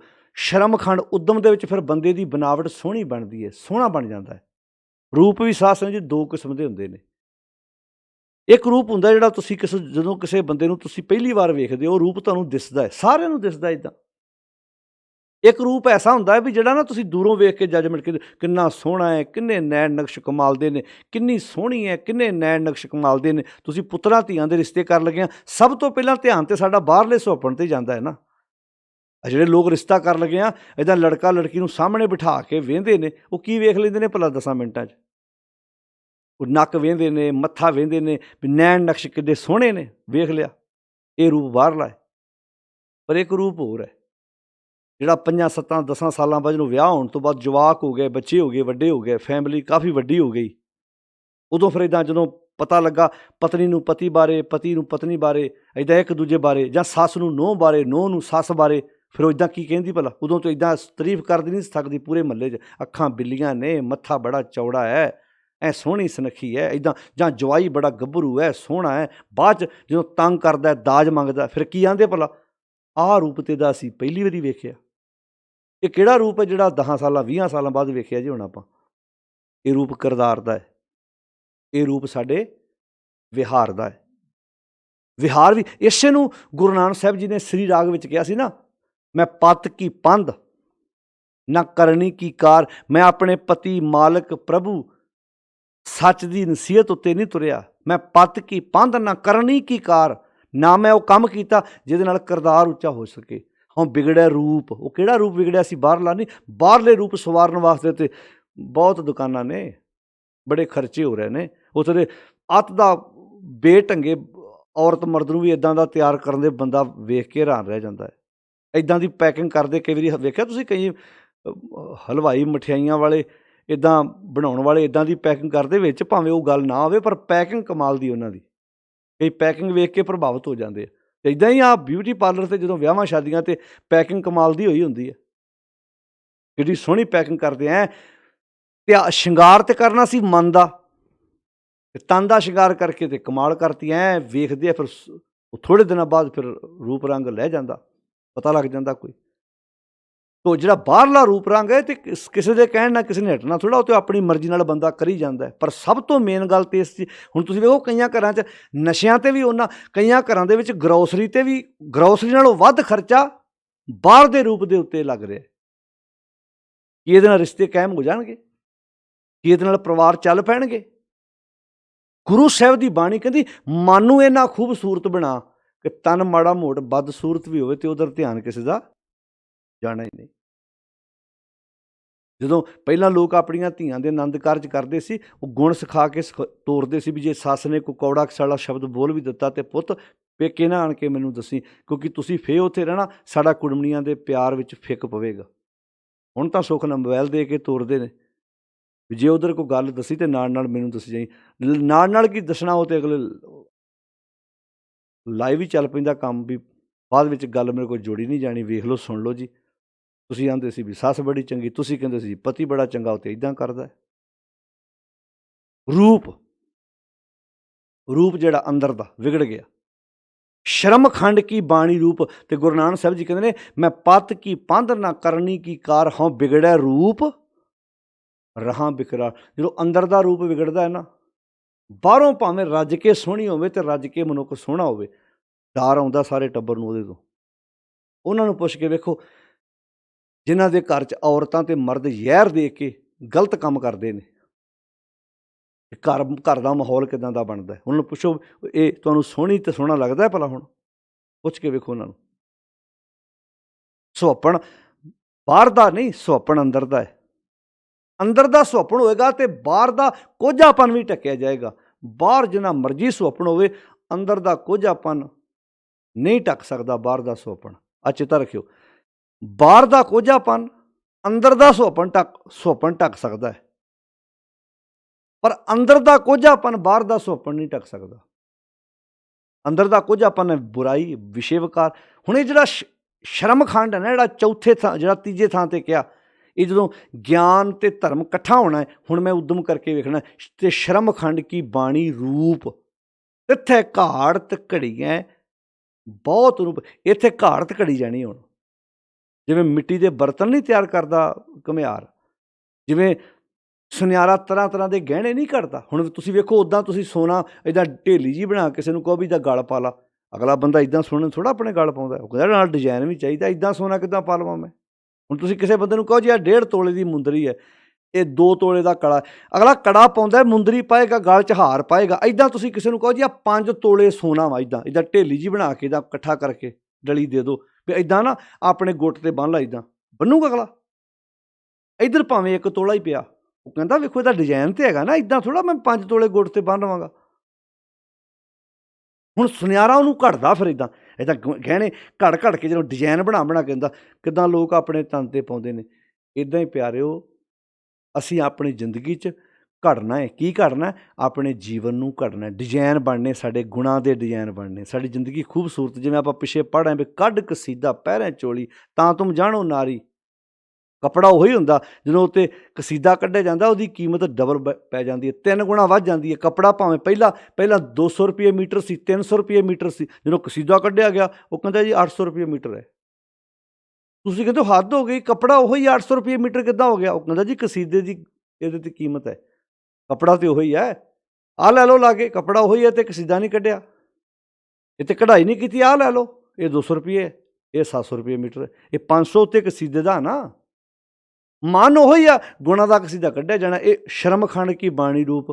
ਜਦੋਂ ਮੈਂ ਚੌਥੇ ਪੜਾਅ, ਤੀਜੇ ਪੜਾਅ 'ਚ ਪਹੁੰਚਣਾ ਜਿੱਥੇ ਉਦਮ ਹੈ, ਸ਼ਰਮ ਹੈ। ਅੱਜ ਬੰਦਾ ਬਾਕੀ ਕੰਮਾਂ ਲਈ ਉਦਮ ਕਰਦਾ, ਮਨ ਨੂੰ ਘੜਨ ਵਾਲੇ ਬੰਨੇ ਉੱਤੇ ਉਦਮ ਕਰਦਾ ਹੀ ਨਹੀਂ। ਉਹ ਤਾਂ ਜਿਹੋ ਜਿਹਾ ਹੈਗਾ ਉਹੋ ਜਿਹਾ ਹੀ ਹੈ। ਕਹਿੰਦਾ ਜਿੱਦਾਂ ਦਾ ਜੰਮਿਆ ਇੱਦਾਂ ਦਾ ਮਰਨਾ।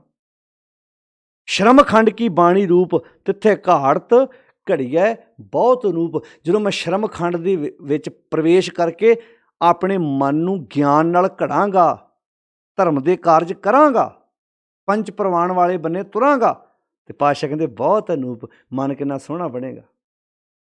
ਅੱਜ ਮਨ ਬਦ ਸੂਰਤ ਨੇ, ਭੈਗੀਆਂ ਦੇ ਸਲਾਈਆਂ ਨੈਣੀ, ਭਾਵਕਾ ਕਰ ਸ਼ਿੰਗਾਰੋ, ਤਾਂ ਸੁਹਾਗਣ ਜਾਣੀਆਂ ਲਾਗੀ, ਜਾਂ ਸ਼ਹਿ ਧਰੇ ਪਿਆਰੋ। ਗੁਣਾਂ ਦੇ ਸ਼ਿੰਗਾਰ ਕਰਨੇ ਸੀ ਜਿਹੜੇ ਸਾਡੇ ਕੋਲ ਅੱਜ ਨਹੀਂ ਹੈਗੇ। ਅਸੀਂ ਆਪਣੇ ਧੀਆਂ ਪੁੱਤਰਾਂ ਨੂੰ ਇਹ ਗੱਲਾਂ ਸਿਖਾਉਣੀਆਂ ਸੀ। ਲਾਵਾਂ ਦਾ ਪਾਠ ਕਰਦੇ ਨਾ 773 'ਤੇ, ਉਹ ਤੋਂ ਪਹਿਲਾਂ 3 ਬਾਣੀਆਂ ਆਉਂਦੀਆਂ ਗੁਰੂ ਕੇ ਪਿਆਰਿਓ। ਪਹਿਲਾਂ ਕੁਚੱਜੀ, ਫਿਰ ਸੁਚੱਜੀ, ਫਿਰ ਗੁਣਵੰਤੀ, ਫਿਰ ਲਾਵਾਂ ਨੇ। ਭਾਵੇਂ ਗੱਲ ਉੱਥੇ ਸੱਚ ਦੇ ਨਾਲ ਲਾਵਾਂ ਲੈਣ ਦੀ ਹੈ, ਇਸ ਜੀਵ ਇਸਤਰੀ ਨੇ ਸੱਚ ਨਾਲ ਕਿਵੇਂ ਇੱਕਮਿਕ ਹੋਣਾ ਹੈ। ਪਰ ਅਸੀਂ ਸਾਡੇ ਸਿੱਖ ਧਰਮ ਦੇ ਵਿੱਚ ਇਹ ਜਦੋਂ ਬੱਚੇ ਬੱਚੀ ਦਾ ਆਨੰਦ ਕਾਰਜ ਹੁੰਦਾ, ਉਦੋਂ ਅਸੀਂ ਸੂਹੀ ਰਾਗ ਵਿੱਚ 773 ਨੰਬਰ ਅੰਕ 'ਤੇ ਲਾਵਾਂ ਪੜ੍ਹਦੇ ਹਾਂ। ਪਰ ਲਾਵਾਂ ਤੋਂ ਪਹਿਲਾਂ ਮਹਾਰਾਜ ਨੇ ਤਾਂ ਆਖਿਆ ਸੀ, ਸੱਚ ਨਾਲ ਤੇਰੀਆਂ ਲਾਵਾਂ ਤਾਂ ਹੋਣੀਆਂ, ਪਹਿਲਾਂ ਆਪਣੀ ਜੀਵਨ 'ਚੋਂ ਕੁਚੱਜਪੁਣਾ ਬਾਹਰ ਕੱਢ। ਕੁਚੱਜ, ਫਿਰ ਸੁਚੱਜ, ਸੁਚੱਜੀ, ਫਿਰ ਗੁਣ, ਫਿਰ ਤੇਰੀਆਂ ਲਾਵਾਂ ਹੋਣਗੀਆਂ। ਯਾਨੀ ਕਿ ਪੁੱਤਰਾਂ ਧੀਆਂ ਦੇ ਆਨੰਦ ਕਾਰਜ ਕਰ ਲਏਗਾ ਵੀ ਇਹਨਾਂ ਚੀਜ਼ਾਂ ਦਾ ਧਿਆਨ ਰੱਖਣਾ ਚਾਹੀਦਾ। ਕਿਤੇ ਕੁਚੱਜੇ ਦਾ ਆਨੰਦ ਕਾਰਜ ਤਾਂ ਨਹੀਂ ਕਰ ਰਹੇ, ਕੁਚੱਜੀ ਦਾ ਆਨੰਦ ਕਾਰਜ ਤਾਂ ਨਹੀਂ ਕਰੀ ਜਾਂਦੇ। ਦੇਈ ਜਾਓ ਜਿੰਨਾ ਮਰਜ਼ੀ ਸਮਾਨ, ਸਮਾਨ ਨਾਲ ਥੋੜ੍ਹਾ ਵਸਣਾ ਜੇ ਸੁਚੱਜੀ ਨਾ ਹੋਇਆ, ਤੇ ਜੇ ਗੁਣ ਹੀ ਨਾ ਹੋਏ। ਤੇ ਤਾਂ ਹੀ ਤੁਸੀਂ ਵੇਖੋ ਕਈਆਂ ਦੇ ਤਲਾਕ ਇਹਨਾਂ ਗੱਲਾਂ ਤੋਂ ਹੋ ਜਾਂਦੇ ਨੇ। ਨੱਪ ਘੁੱਟ ਕੇ ਅਗਲੇ ਵਿਆਹੁਣ ਦੀ ਕੋਸ਼ਿਸ਼ ਕਰਦੇ। ਕਈ ਸਮੈਕੀਏ ਬੱਚਿਆਂ ਦੇ ਨਸ਼ੇ ਕਰ ਦਿੰਦੇ ਨੇ। ਕਈਆਂ ਲੜਕੀਆਂ ਕੋਲ ਗੁਣ ਨਹੀਂ ਹੁੰਦਾ, ਉਹਨਾਂ ਦੇ ਆਨੰਦ ਕਾਰਜ ਹੋ ਜਾਂਦੇ ਨੇ। ਕੁਚੱਜੀ, ਸੁਚੱਜੀ, ਗੁਣਵੰਤੀ, ਫਿਰ ਜਾ ਕੇ ਆਨੰਦ ਕਾਰਜ ਹੋਣੇ ਆ ਤੇਰੇ। ਕਿਹਦੇ? ਸੱਚ ਨਾਲ ਇੱਕਮਿਕ ਹੋਣਾ ਤੂੰ। ਅਸੀਂ ਪਾਤਸ਼ਾਹ ਦੀ ਬਾਣੀ ਇਹੋ ਜਿਹੀ ਸਿਖਾਉਂਦੀ ਸੀ ਵੀ ਜ਼ਿੰਦਗੀ ਵਿੱਚ ਗਿਆਨ ਆ ਜਾਣਾ। ਮੈਨੂੰ ਆਹ ਵੀ ਪਤਾ ਲੱਗ ਗਿਆ, ਮੈਨੂੰ ਆਹ ਵੀ ਪਤਾ ਲੱਗ ਗਿਆ। ਤੇਰੇ ਜੀਵਨ ਜੋ ਵਿੱਚ ਵੇਖਿਆ ਜਾਣਾ ਹੈ। ਤੇਰੀ ਪਤਨੀ ਨੇ, ਤੇਰੇ ਬੱਚਿਆਂ ਨੇ, ਤੇਰੇ ਭੈਣ ਭਰਾਵਾਂ, ਤੇਰੇ ਦੋਸਤਾਂ ਮਿੱਤਰਾਂ, ਤੇਰੇ ਇਰਦ ਗਿਰਦ ਵਸਣ ਵਾਲੇ ਦੱਸਣਾ ਹੈ। ਇਹਦੀ ਹੁਣ ਸੁਰਤ ਘੜੀ ਗਈ ਹੈ। ਇਹਨੇ ਹੁਣ ਆਪਣੀ ਮੱਤ, ਆਪਣੀ ਬੁੱਧ ਨੂੰ ਸੋਹਣਾ ਬਣਾ ਲਿਆ। ਸ਼ਰਮ ਖੰਡ ਕੀ ਬਾਣੀ ਰੂਪ, ਸ਼ਰਮ ਖੰਡ ਦੀ ਜਿਹੜੀ ਬਾਣੀ ਹੈ, ਬਨਾਵਟ ਹੈ, ਉਹ ਸੋਹਣੀ ਹੈ, ਬਹੁਤ ਖੂਬਸੂਰਤ ਹੈ। ਐਨ ਵੇਖ ਕੇ ਭੁੱਖਾਂ ਲੈਂਦੀਆਂ ਨੇ। ਤਿੱਥੇ ਘਾੜਤ ਘੜੀ ਹੈ, ਉਸ ਅਵਸਥਾ ਫਿਰ ਜਾ ਕੇ ਸੋਹਣੀ ਘਾੜਤ ਘੜੀ ਜਾਂਦੀ ਹੈ, ਬਹੁਤ ਅਨੂਪ। ਫਿਰ ਕਹਿੰਦੇ ਤਾਂ ਕਿ ਆ ਗੱਲਾਂ ਕਥੀਆਂ ਨਾ ਜਾਹੇ। ਕਹਿਣਗੇ ਫਿਰ ਜਿਹੜਾ ਉਹ ਅਵਸਥਾ, ਉਹ ਸੁੰਦਰਤਾ ਬਣ ਜਾਂਦੀ ਹੈ ਨਾ, ਉਹ ਅਵਸਥਾ ਨੂੰ ਫਿਰ ਲਫ਼ਜ਼ਾਂ ਨਾਲ ਥੋੜ੍ਹਾ ਕੋਈ ਬਿਆਨ ਕਰ ਸਕਦਾ। ਤਾਂ ਕਿ ਆ ਗੱਲਾਂ ਕਥੀਆਂ ਨਾ ਜਾਹੇ, ਅਤੇ ਜੇ ਕੋਈ ਕਹੇ ਪਿੱਛੇ ਪਛਤਾਏ। ਕਹਿੰਦੇ ਉਸ ਅਵਸਥਾ ਹੀ ਇੱਦਾਂ ਦੀ ਹੈ ਵੀ ਉਹ ਅਵਸਥਾ ਨੂੰ ਕੋਈ ਲਫ਼ਜ਼ਾਂ ਨਾਲ ਬਿਆਨ ਥੋੜ੍ਹਾ ਕਰ ਸਕਦਾ। ਗੂੰਗੇ ਦੀ ਮਠਿਆਈ ਖਾਣ ਵਾਲੀ ਗੱਲ ਹੈ ਵੀ ਗੂੰਗਾ ਮਠਿਆਈ ਖਾ ਕੇ ਤੁਹਾਨੂੰ ਸਵਾਦ ਥੋੜ੍ਹਾ ਦੱਸੂਗਾ ਵੀ ਮੈਨੂੰ ਆਹ ਸਵਾਦ ਆਇਆ। ਉਹ ਤਾਂ ਉਹੀ ਜਾਣਦਾ ਜਿਹਨੇ ਚੱਖਿਆ। ਭਾਈ ਦੁਹਾਗਣ ਸੁਹਾਗਣ ਨੂੰ ਜਾ ਕੇ ਪੁੱਛੇ, ਭੈਣੇ ਸੁਹਾਗਣ ਤੂੰ ਬਣੀ ਹੈ, ਇਹ ਮੈਨੂੰ ਅਵਸਥਾ ਦੱਸ। ਕਹਿੰਦੀ ਇਹ ਭੈਣੇ ਇਹ ਬਿਆਨ ਨਹੀਂ ਕੀਤੀ ਜਾ ਸਕਦੀ। ਜਦੋਂ ਅਸੀਂ ਤਾਂ ਪਰਿਵਾਰ 'ਚ ਬਹਿੰਦੇ ਅਤੇ ਇਹਦੇ ਬਾਰੇ ਤੈਨੂੰ ਮੈਂ ਕੀ ਦੱਸ ਸਕਦੀ ਹਾਂ। ਇਹ ਤਾਂ ਲਫ਼ਜ਼ਾਂ ਨਾਲ ਥੋੜ੍ਹਾ ਬਿਆਨ ਹੋ ਸਕਦੀ ਹੈ। ਇਹ ਤਾਂ ਤੂੰ ਆਪ ਹੀ ਜਾਣਦੀ ਜਦੋਂ ਕੱਲ੍ਹ ਨੂੰ ਤੂੰ ਸੁਹਾਗਣ ਵਾਲੇ ਪਦ ਦੇ ਉੱਤੇ ਤੁਰੇਂਗੀ, ਉਸ ਅਵਸਥਾ 'ਤੇ ਪਹੁੰਚੇਂਗੀ। ਪਾਤਸ਼ਾਹ ਸਮਝਾਉਂਦੇ ਨੇ, ਕਹਿਣ ਲੱਗੇ ਆਪਣੀ ਜ਼ਿੰਦਗੀ ਨੂੰ ਖੂਬਸੂਰਤ ਬਣਾਉਣ ਲਈ ਤੈਨੂੰ ਇਹ ਪੱਖ ਜਾਣਨਾ ਤੇਰੇ ਵਾਸਤੇ ਬਹੁਤ ਜ਼ਰੂਰੀ ਹੈ ਕਿ ਭਾਈ ਆਪਣੀ ਜ਼ਿੰਦਗੀ ਨੂੰ ਕਿੱਦਾਂ ਕਰਨਾ ਹੈ, ਕਿੱਦਾਂ ਜ਼ਿੰਦਗੀ ਨੂੰ ਖੂਬਸੂਰਤ ਬਣਾਉਣਾ। ਜੇ ਕੋ ਕਹੇ ਪਿਛੇ ਪਛਤਾਏ, ਤਿੱਥੇ ਘੜੀਏ ਸੁਰਤ ਮਤ ਮਨ ਬੁੱਧ। ਉਸ ਅਵਸਥਾ 'ਚ ਆਹ ਚੇਤਾ ਰੱਖਣਾ, ਉਸ ਅਵਸਥਾ 'ਚ, ਕਿਹੜੀ ਅਵਸਥਾ 'ਚ? ਜਿੱਥੇ ਜਿਸ ਖੰਡ ਵਿੱਚ ਧਰਮ ਅਤੇ ਗਿਆਨ ਇਕੱਠੇ ਹੋ ਗਏ, ਹੁਣ ਮੈਂ ਉਦਮ ਲੈ ਕੇ ਆਉਣਾ, ਹੁਣ ਮੈਂ ਸ਼ਰਮ ਗਿਆਨ ਆ ਗਿਆ। ਮੰਨ ਲਓ ਮੈਂ ਕਈ ਵਾਰੀ ਉਦਾਹਰਨ ਦਿੱਤੀ ਹੈ ਵੀ ਬੰਦੇ ਨੂੰ ਗਿਆਨ ਦੇਤਾ ਤੁਸੀਂ, ਵੀ ਮੰਨ ਲਓ ਤੁਸੀਂ ਆਪਣੀ ਧੀ ਨੂੰ ਗਿਆਨ ਦੇਤਾ ਵੀ ਪੁੱਤ ਇੱਦਾਂ ਸਬਜ਼ੀ ਬਣਦੀ ਹੈ, ਇੱਦਾਂ ਵਿੱਚ ਪਿਆਜ਼ ਕੱਟੀਦਾ, ਇੱਦਾਂ ਸਭ ਕੁਝ ਕਰੀਦਾ। ਹੁਣ ਗਿਆਨ ਆ ਗਿਆ। ਹੁਣ ਇਹ ਗਿਆਨ ਨੇਪਰੇ ਤਾਂ ਚੜ੍ਹਨਾ ਜੇ ਉਹਨੂੰ ਸਬਜ਼ੀ ਬਣਾਉਣੀ ਖੁਦ ਆਪਣੇ ਹੱਥਾਂ ਨਾਲ ਆਉਂਦੀ ਹੈ। ਉਹਦੇ ਵਾਸਤੇ ਉਦਮ ਕਰਨਾ ਪੈਣਾ। ਹੁਣ ਮੰਨ ਲਓ ਕਿਤਾਬ ਪੜ੍ਹ ਲਈ ਤੁਸੀਂ, ਨਾ ਕਈ ਯਾਰ ਰਸੋਈ ਘਰ 'ਚ ਕਿੱਦਾਂ ਕੰਮ ਕਰਨਾ ਹੈ, ਕਿਤਾਬਾਂ ਹੁੰਦੀਆਂ ਨਿੱਕੀਆਂ ਨਿੱਕੀਆਂ, ਉਹਨਾਂ 'ਚੋਂ ਪੜ੍ਹ ਲਈਦਾ ਵੀ ਕਿਹੜੀ ਚੀਜ਼ ਤੁਸੀਂ ਕਿੱਦਾਂ ਤਿਆਰ ਕਰਨੀ। ਉਹਨੇ ਕਿਤਾਬ ਪੜ੍ਹ ਲਈ, ਪੂਰੀ ਰੈਸਪੀ ਪੜ੍ਹ ਲਈ ਵੀ ਕਿੱਦਾਂ ਕਿੱਦਾਂ ਕਿਹੜੀ ਚੀਜ਼ ਬਣਦੀ, ਪੂਰੀ ਰੈਸਪੀ ਤਿਆਰ ਕਰਨ ਦਾ ਮੈਟਰ ਪੜ੍ਹ ਲਿਆ। ਹੁਣ ਪੜ੍ਹਨ ਨਾਲ ਗੱਲ ਬਣ ਜਾਣੀ ਹੈ। ਹੁਣ ਉੱਠ ਕੇ ਤੁਰਦੀ ਹੈ, ਹੁਣ ਕਹਿੰਦੀ ਹੁਣ ਉਦਮ ਕਰਨਾ ਪੈਣਾ। ਇਹ ਚੀਜ਼ ਬਣਾਉਣ ਲਈ ਨਾ, ਸਵਾਦ ਲੈਣ ਲਈ ਉਦਮ ਕਰਨਾ ਪੈਣਾ। ਹੁਣ ਪਿਆਜ਼ ਚੀਰਨੇ ਪੈਣੇ ਆ, ਤੜਕਾ ਲਾਉਣਾ ਪੈਣਾ ਹੈ, ਬਰਤਨ ਲੱਭ, ਹੁਣ ਤੜਕਾ ਲਾ, ਸਬਜ਼ੀ ਬਣਾ। ਜਿਹੜੀ ਵੀ ਚੀਜ਼ ਤੂੰ ਪੜ੍ਹੀ ਹੈ ਜਾਂ ਸੁਣੀ, ਅੱਜ ਕੱਲ੍ਹ ਯੂਟਿਊਬ ਤੋਂ ਵੀ ਹੈ। ਹੁਣ ਯੂਟਿਊਬ ਤੋਂ ਗਿਆਨ ਲੈ ਲਿਆ, ਯੂਟਿਊਬ ਤੋਂ ਵੇਖ ਕੇ ਤੁਹਾਨੂੰ ਲੱਗਦਾ ਨਾ ਵੀ ਕਿਆ ਬਾਤ ਹੈ, ਕਿੰਨੀ ਸਵਾਦ ਚੀਜ਼ ਹੈ। ਪਰ ਤੁਹਾਡੇ ਟੇਬਲ 'ਤੇ ਉਦੋਂ ਆਉਣੀ ਜਦੋਂ ਤੁਸੀਂ ਖੁਦ ਉਦਮ ਕਰੋਗੇ, ਤੇ ਖੁਦ ਆਪ ਉਦਮ ਕਰੋਗੇ। ਕਿਸਾਨ ਇੱਦਾਂ ਵੇਖ ਲਏ ਵੀ ਖੇਤਾਂ 'ਚ ਕਮਾਲ ਦੀ ਫਸਲ ਹੁੰਦੀ ਹੈ, ਗਿਆਨ ਆ ਗਿਆ ਨਾ ਵੀ ਇੰਨਾ ਬੀਜ ਪੈਂਦਾ ਫਲਾਣੀ ਫਸਲ ਲਈ, ਉਦਮ ਆਪ ਕਰਨਾ ਪੈਣਾ। ਡਾਕਟਰ ਹੈ, ਇੰਟਰਨੈਟ ਤੋਂ ਵੇਖ ਕੇ ਤੁਸੀਂ ਗਿਆਨ ਲੈ ਲਓ, ਪਰ ਉਸ ਪਦ ਤੱਕ ਪਹੁੰਚਣ ਲਈ ਤੁਹਾਨੂੰ ਖੁਦ ਆਪ ਉਦਮ ਕਰਨਾ ਪੈਣਾ ਹੈ। ਇਹ ਜਿਹੜੇ ਧਰਮ ਖੰਡ, ਗਿਆਨ ਖੰਡ ਅਤੇ ਤੀਜੇ ਥਾਂ 'ਤੇ ਆ ਗਿਆ ਸ਼ਰਮ ਖੰਡ। ਸ਼ਰਮ ਖੰਡ ਉਦਮ ਲੈ ਕੇ ਆਪਣੀ ਜੀਵਨ ਦੇ ਵਿੱਚ। ਅਤੇ ਫਿਰ ਇਹ ਉਦਮ ਕਾਹਦਾ ਲੈ ਕੇ ਆਉਣਾ? ਮੈਂ ਆਪਣੀ ਸੁਰਤ ਨੂੰ ਘੜਨਾ ਹੈ, ਮੈਂ ਆਪਣੇ ਮਤ ਨੂੰ ਘੜਨਾ ਹੈ, ਮੈਂ ਆਪਣੇ ਮਨ ਵਿੱਚ ਜਾਗਰਤੀ ਪੈਦਾ ਕਰਨੀ ਹੈ। ਗੁਰ ਕੈ ਸ਼ਬਦ ਬਨਾਵੋ ਇਹ ਮਨ। ਜੇ ਕੋਈ ਸਾਨੂੰ ਪੁੱਛੇ ਅਸੀਂ ਗੁਰੂ ਕੋਲ ਕੀ ਲੈਣ ਆਉਂਦੇ ਹਾਂ, ਅਸੀਂ ਆਪਣੇ ਗੁਰੂ ਕੋਲ ਆਪਣਾ ਮਨ ਘੜਨ ਵਾਸਤੇ ਆਉਂਦੇ, ਫਰੈਸ਼ ਮਨ ਲੈਣ ਆਉਂਦੇ ਗੁਰੂ ਕੋਲੋਂ। ਸ਼ਬਦ ਨਾਲ ਸ਼ਬਦ ਦੁਆਰਾ ਨਵਾਂ ਮਨ ਲੈਣ ਵਾਸਤੇ ਆਉਂਦੇ ਹਾਂ। ਗਿਆਨ ਖੰਡ ਮੈਂ ਗਿਆਨ ਪ੍ਰਚੰਡ, ਤਿੱਥੈ ਨਾਦ ਵਿਨੋਦ ਕੋਟ ਆਨੰਦ। ਜਦੋਂ ਗਿਆਨ ਪ੍ਰਚੰਡ, ਗਿਆਨ ਵਾਲੇ ਖੰਡ ਵਿੱਚ ਫਿਰ ਜਦੋਂ ਗਿਆਨ ਪ੍ਰਚੰਡ ਹੁੰਦਾ ਹੈ ਅਤੇ ਮਨੁੱਖ ਫਿਰ ਉਦਮ ਵਾਲੇ ਬੰਨੇ ਤੁਰਦਾ ਹੈ। ਤਿੱਥੇ ਨਾਦ ਵਿਨੋਦ ਕੋਟ ਆਨੰਦ। ਤਿੱਥੇ ਨਾਦ ਸ਼ਬਦ, ਨਾਦ ਵਿਨੋਦ ਕੋਟ ਆਨੰਦ। ਐਨ ਸੋਹਣੇ ਰੰਗ ਤਮਾਸ਼ੇ ਮਨੁੱਖ ਆਪਣੇ ਅੰਦਰ ਮਾਣਦਾ ਹੈ ਜਦੋਂ ਗਿਆਨ ਤੋਂ ਬਾਅਦ ਸ਼ਰਮ ਖੰਡ ਵਿੱਚ ਪ੍ਰਵੇਸ਼ ਕਰਦਾ ਹੈ। ਤਿੱਥੇ ਨਾਦ ਵਿਨੋਦ ਕੋਟ ਆਨੰਦ, ਸ਼ਰਮ ਖੰਡ ਕੀ ਬਾਣੀ ਰੂਪ। ਫਿਰ ਇਹ ਉਦਮ ਵਾਲੀ ਜਿਹੜੀ ਅਵਸਥਾ ਹੈ ਨਾ, ਏਡੀ ਕਮਾਲ ਦੀ ਹੈ। ਇੱਥੇ ਸੋਹਣੀ ਬੰਦੇ ਦੀ ਬਣਤਰ ਬਣਦੀ ਹੈ, ਮਨੁੱਖ ਸੋਹਣੇ ਜੀਵਨ ਜਾਚ ਵਾਲਾ ਬਣਦਾ ਹੈ। ਸ਼ਰਮ ਖੰਡ ਕੀ ਬਾਣੀ ਰੂਪ ਅਤੇ ਤਿੱਥੇ ਘਾੜਤ ਘੜੀ ਹੈ ਬਹੁਤ ਅਨੂਪ। ਇੱਥੇ ਬੰਦੇ ਦੀ ਫਿਰ ਘਾੜਤ ਘੜੀ ਜਾਂਦੀ ਹੈ। ਇੱਥੇ ਫਿਰ ਬੰਦਾ ਗਹਿਣਾ ਵੀ ਆਪ ਪਾਉਣਾ ਅਤੇ ਸੁਨਿਆਰਾ ਵੀ ਖੁਦ ਬਣਨਾ ਪੈਣਾ, ਬਰਤਨ ਵੀ ਆਪਣਾ ਅਤੇ ਬਣਾਉਣਾ ਵੀ ਆਪ ਪੈਣਾ, ਕੱਪੜਾ ਵੀ ਆਪ ਹੈ ਅਤੇ ਟੇਲਰ ਵੀ ਆਪ ਬਣਨਾ ਪੈਣਾ। ਇੱਥੇ ਤੇਰੀ ਕਿਸੇ ਹੋਰ ਦੂਜੇ ਨੇ ਹੈਲਪ ਨਹੀਂ ਕਰਨੀ। ਜਿਵੇਂ ਦੁਨਿਆਵੀ ਤੌਰ 'ਤੇ ਇੱਕ ਮਾਂ ਜਾਗ ਲਾਉਂਦੀ ਹੈ, ਸਾਰਾ ਟੱਬਰ ਮੱਖਣ ਖਾਂਦਾ ਹੈ, ਸਾਰਾ ਟੱਬਰ ਦਹੀਂ ਖਾਂਦਾ। ਇੱਥੇ ਜਾਗ ਵੀ ਆਪੇ ਲਾਉਣੀ ਪੈਣੀ ਹੈ, ਇੱਥੇ ਦਹੀਂ ਵੀ ਆਪੇ ਰੜਕਣਾ ਪੈਣਾ ਹੈ ਅਤੇ ਮੱਖਣ ਵੀ ਆਪੇ ਖਾਣਾ ਪੈਣਾ। ਇੱਥੇ ਭਾਈ ਤੇਰੀ ਕਿਸੇ ਦੂਜੇ ਨੇ ਹੈਲਪ ਨਹੀਂ ਕਰਨੀ, ਤੈਨੂੰ ਖੁਦ ਉਦਮ ਕਰਨਾ ਪੈਣਾ ਹੈ। ਸ਼ਰਮ ਖੰਡ ਕੀ ਬਾਣੀ ਰੂਪ, ਤਿੱਥੇ ਘਾੜਤ ਘੜੀਏ ਬਹੁਤ ਅਨੂਪ। ਅਤੇ ਫਿਰ ਜਦੋਂ ਤੂੰ ਇਹ ਰਸ ਚੱਖ ਲਿਆ ਨਾ, ਤਾਂ ਕੀ ਗੱਲਾਂ ਕਥੀਆਂ ਨਾ ਜਾਹੇ, ਇਹ ਅਵਸਥਾ ਬਿਆਨ ਨਹੀਂ। ਜੇ ਕੋ ਕਹਿ ਪਿਛੇ ਪਛਤਾਏ, ਅਤੇ ਜੇ ਤੂੰ ਕੁਝ ਦੱਸਣਾ ਵੀ ਚਾਹੇ ਤੈਨੂੰ ਪਛਤਾਉਣਾ ਪੈਣਾ ਵੀ ਨਹੀਂ, ਮੈਂ ਲਫ਼ਜ਼ਾਂ ਨਾਲ ਭਾਈ ਇਹ ਚੀਜ਼ ਬਿਆਨ ਨਹੀਂ ਕਰ ਸਕਦਾ। ਜੇ ਕੋ ਕਹਿ, ਹੁਣ ਤੁਸੀਂ ਕੋਈ ਚੀਜ਼ ਮਿੱਠੀ ਖਾਧੀ ਹੈ, ਤੁਸੀਂ ਇੰਨਾ ਹੀ ਕਹਿ ਸਕਦੇ ਹੋ ਨਾ ਬੜੀ ਸਵਾਦ ਹੈ, ਪਰ ਜਿਹੜਾ ਤੁਹਾਨੂੰ ਉਸ ਵਕਤ ਸਵਾਦ ਆਇਆ, ਲਫ਼ਜ਼ਾਂ ਨਾਲ ਤੁਸੀਂ ਇੱਦਾਂ ਕਹਿਣ ਨਾਲ ਗੱਲ ਬਣ ਗਈ ਹੈ। ਤੁਸੀਂ ਜੋ ਰਸ ਲਿਆ, ਜੋ ਸਵਾਦ ਚੱਖਿਆ ਉਸ ਚੀਜ਼ ਦਾ, ਲਫ਼ਜ਼ਾਂ ਨਾਲ ਕਿੱਦਾਂ ਬਿਆਨ ਕਰ ਦੋਗੇ? ਉਹ ਜਿਹੜਾ ਸੱਚ ਨਾਲ ਇੱਕ ਮਿਕ ਹੋਇਆ ਹੈ, ਲਫ਼ਜ਼ਾਂ ਨਾਲ ਇਸ ਅਵਸਥਾ ਨੂੰ ਬਿਆਨ ਨਹੀਂ ਕੀਤਾ ਜਾ ਸਕਦਾ। ਤਾਂ ਹੀ ਪਾਤਸ਼ਾਹ ਨੇ ਕਿਹਾ ਸੀ, ਜਿਹੜਾ ਪੰਚ ਦੀ ਅਵਸਥਾ ਤੱਕ ਪਹੁੰਚ ਗਿਆ, ਮੰਨੇ ਕੀ ਗਤ ਕਹੀ ਨਾ ਜਾਏ, ਜੇ ਕੋ ਕਹੇ ਪਿਛੇ ਪਛਤਾਏ। ਤੋ ਪਾਤਸ਼ਾਹ ਕਹਿੰਦੇ ਤਿੱਥੇ ਘੜੀਏ ਸੁਰਤ ਮਤ ਮਨ ਬੁੱਧ, ਅਤੇ ਤਿੱਥੇ ਘੜੀਏ ਸੁਰਾਂ ਸਦਾ ਕੀ ਸੁਧ। ਉਸ ਅਵਸਥਾ ਜਾ ਕੇ ਫਿਰ ਐਨ ਦੈਵੀ ਗੁਣਾਂ ਵਾਲੀ ਸੁਰਤ ਜਿਹੜੀ ਹੈ ਬੰਦੇ ਦੀ ਬਣਦੀ ਹੈ, ਸੂਝ ਬਣਦੀ ਹੈ। ਫਿਰ ਉਹ ਭਗਤ ਕਬੀਰ ਜੀ ਦੀ ਤਰ੍ਹਾਂ ਇੱਦਾਂ ਮਾਣ ਨਾ ਕਹਿੰਦਾ ਵੀ ਪਹਿਲੀ ਇੱਕ ਰੂਪ ਸੀ, ਕੁਜਾਤ ਕੁਲੱਖਣੀ ਸਹੁਰੇ ਪਈ ਹੈ ਬੁਰੀ, ਹੁਣ ਵਾਲੀ ਅਬ ਕੀ ਸਰੂਪ ਸੁਜਾਨ ਸੁਲੱਖਣੀ, ਸਹਿਜੇ ਉਧਰ ਤਰੀ। ਹੁਣ ਵਾਲੀ ਜਿਹੜੀ ਭਲੀ ਸਰੀ ਚੰਗਾ ਹੋਇਆ, ਮੂਈ ਮੇਰੀ ਪਹਿਲੀ ਬਰੀ, ਚੰਗਾ ਹੋਇਆ ਮੇਰੀ ਪਹਿਲੀ ਬਿਰਤੀ ਮਰ ਗਈ ਆ, ਅਤੇ ਜੁਗ ਜੁਗ ਜੀਵੋ ਮੇਰੀ ਅਬ ਕੀ ਤਰੀ। ਜੁਗ ਜੁਗ ਜਿਉਂਦੀ ਰਵੇ ਜਿਹੜੀ ਮੈਂ ਗੁਰੂ ਕੋਲੋਂ ਸੋਹਣੀ ਜੀ ਬਿਰਤੀ ਧਾਰਨ ਕੀਤੀ। ਆਓ ਪਿਆਰਿਓ, ਧਰਮ ਖੰਡ ਤੋਂ ਬਾਅਦ ਗਿਆਨ ਖੰਡ, ਗਿਆਨ ਖੰਡ ਤੋਂ ਬਾਅਦ ਆਪਣੀ ਜ਼ਿੰਦਗੀ ਸ਼ਰਮ ਖੰਡ, ਉਦਮ ਖੰਡ ਲੈ ਕੇ ਆਈਏ ਅਤੇ ਆਪਣੇ ਜੀਵਨ ਨੂੰ ਖੂਬਸੂਰਤ ਬਣਾਈਏ। ਇਸ ਤੋਂ ਬਾਅਦ ਆਪਾਂ ਅੱਗੇ ਕਰਮ ਖੰਡ ਦਾ ਜ਼ਿਕਰ ਕਰਾਂਗੇ, ਫਿਰ ਅੱਗੇ ਸੱਚਖੰਡ, ਕਿੱਦਾਂ ਸੱਚਖੰਡ ਦੇ ਵਾਸੀ ਬਣਨਾ ਹੈ, ਮਰਨ ਤੋਂ ਬਾਅਦ ਨਹੀਂ, ਜਿਉਂਦੇ ਜੀ ਪਰਿਵਾਰਾਂ 'ਚ ਰਹਿੰਦੇ ਹਾਂ, ਸਮਾਜ ਵਿੱਚ ਰਹਿੰਦੇ ਹਾਂ।